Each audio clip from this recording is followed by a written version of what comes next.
नमस्कार, दिन भर की बड़ी खबरों में आपका स्वागत है। मैं हूं आपके साथ सुरभि राजपूत। आज इस बुलेटिन में बात होगी राहुल गांधी के नए अवतार की, दानिश अली पर कांग्रेस के बड़े दाव की, बात करेंगे राजस्थान से खाली लौटे नड्डा और शाह की, जानेंगे नीतीश से क्यों मिलने के लिए सीएम आवास पहुंचे लालू यादव, साथ ही देखेंगे कि जाने माने कार्टूनिस्ट इरफान की किस खबर पर पड़ी है तिरछी नजर, और बुलेटिन के आखिर में बात करेंगे मोदी सरकार से नाराज हुए किसानों की।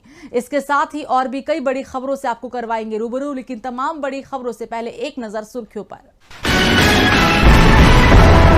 कांग्रेस अध्यक्ष मल्लिकार्जुन खड़गे ने छत्तीसगढ़ में आरक्षण बिल को लेकर मोदी सरकार पर जमकर साधा निशाना, कहा महिला आरक्षण बिल एक जुमला है। कांग्रेस नेताओं के जहां दौरे होते हैं वहां ईडी आईटी के छापे पड़ते हैं। लोकसभा में अपशब्द बोलने वाले विदुड़ी को बीजेपी ने राजस्थान के टोंक से बनाया चुनाव प्रभारी। कपिल सिब्बल बोले ये नफरत फैलाने का इनाम। टीएमसी सांसद महुआ मोइत्रा ने भी साधा निशाना।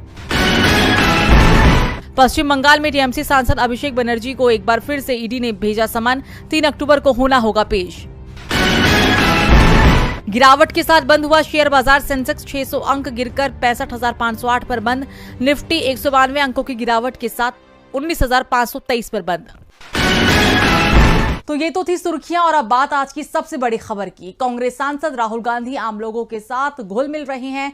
जिस तबके के लोगों से एक सामान्य नेता मिलने को तैयार भी नहीं होता, ऐसे लोगों से मिलने के लिए राहुल गांधी खुद जा रहे हैं। अभी सप्ताह भर पहले राहुल गांधी आनंद विहार रेलवे स्टेशन पर कुलियों से मिलने के लिए पहुंचे, तो इस बार वो कारपेंटरों से मिलने के लिए पहुंच गए। भारत जोड़ो यात्रा जारी है।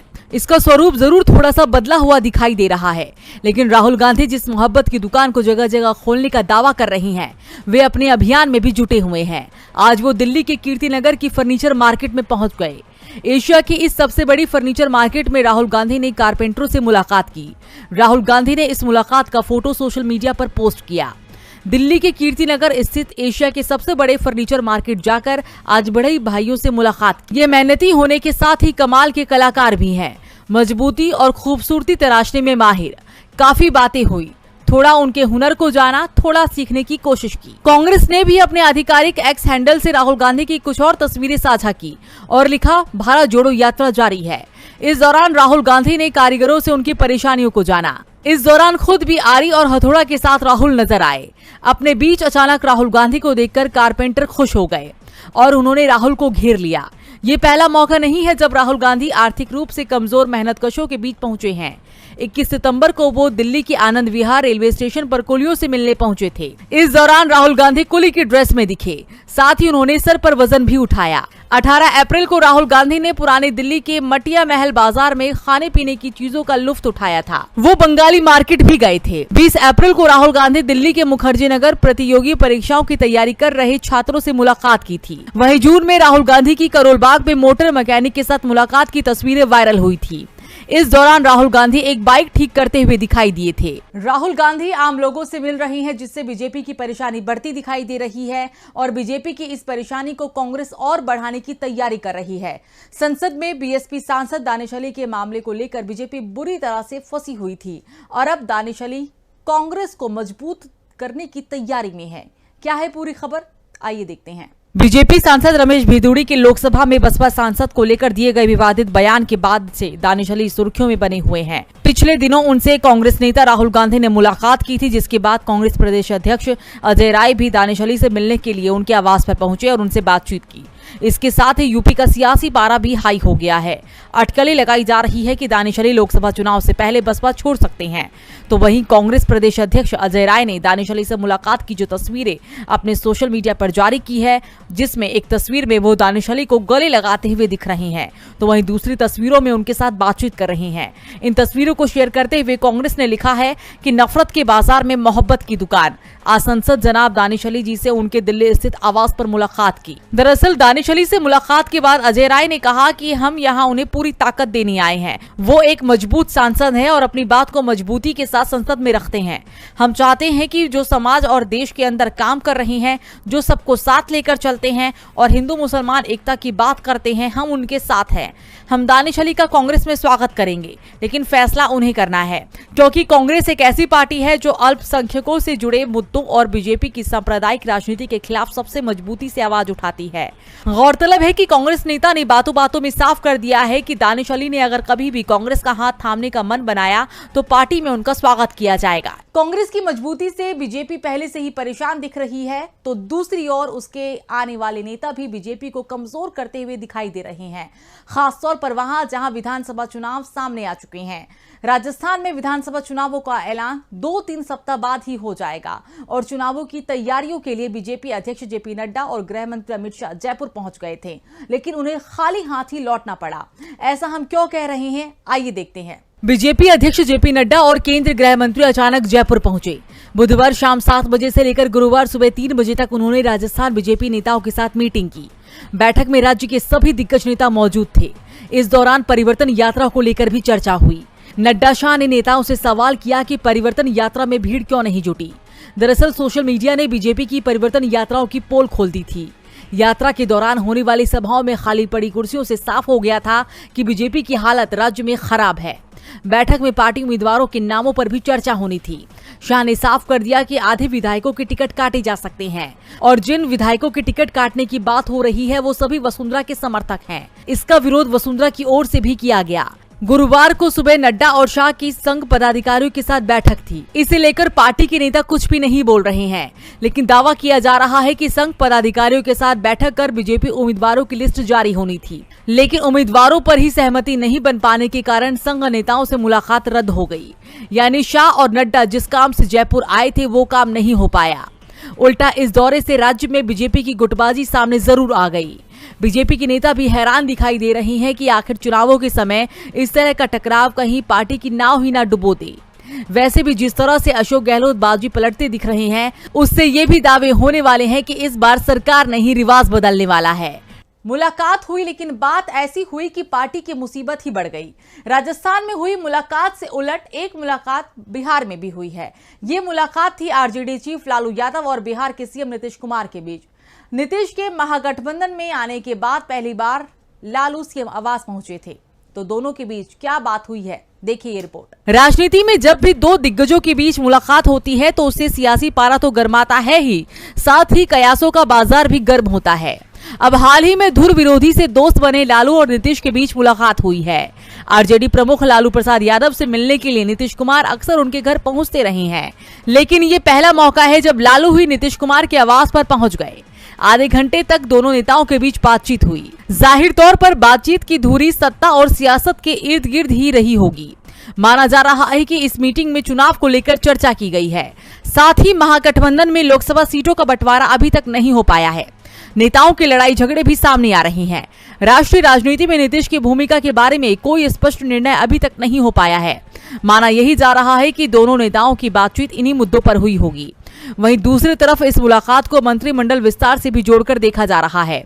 कयास लगाए जा रहे हैं कि लोकसभा चुनाव का डंका बजने से पहले सीएम नीतीश अपनी नई टीम बनाएंगे, इसलिए लालू यादव आरजेडी के नेताओं को तरजीह दिलवाने के लिए उनसे मिलने पहुंचे। वहीं दूसरी तरफ ये भी कहा जा रहा है कि बीजेपी की नीतीश से नजदीकी को दूर करने की भी लालू यादव कोशिश कर रहे हैं।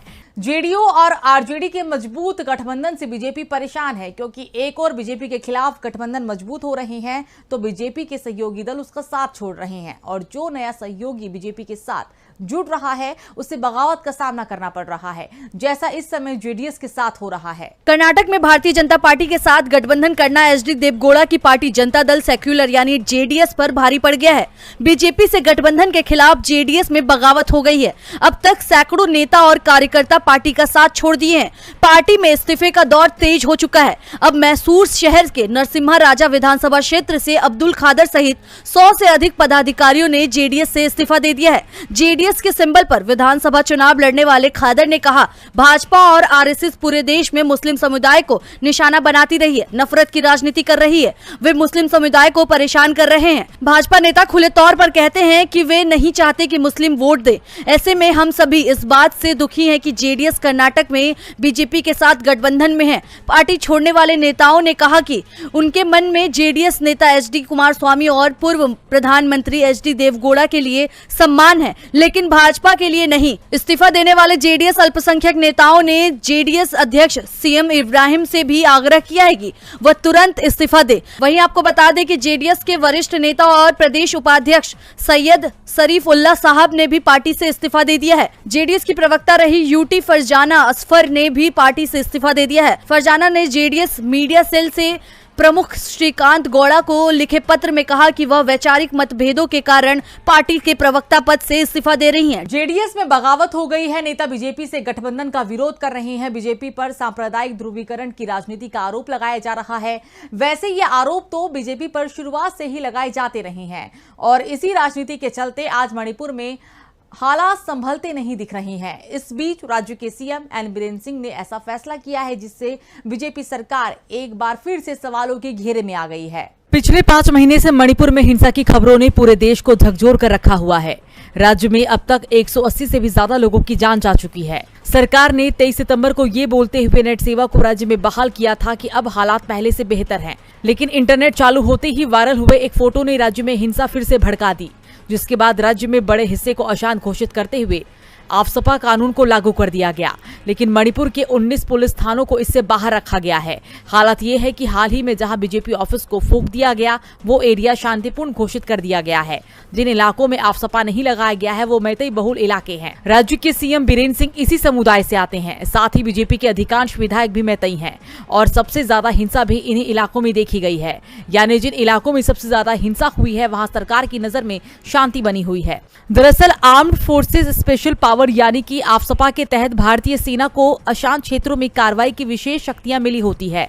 इन शक्तियों के इस्तेमाल से होने वाली घटनाओं के लिए भारतीय सेना के सैनिकों पर केंद्र सरकार की मंजूरी के बिना कोई कानूनी कार्रवाई नहीं की जा सकती। मणिपुर के बिगड़ते हालातों के बाद देखते हैं कि जाने माने कार्टूनिस्ट इरफान की किस खबर पर पड़ी है तिरछी नजर।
गुड न्यूज़ है, टमाटर 200 रुपये से अब 2 रुपये किलो तक आ गए हैं। क्या इस खबर से किसी को कोई फ़र्क पड़ता है? शायद नहीं। अब टमाटर की तरफ देखना तो क्या, उसका जिक्र तक नहीं करता कोई। वक्त की बात है कब कौन 200 रुपये से 2 रुपये के भाव का हो जाए, चाहे वो कोई चीज़ हो या कोई तुर्रम का।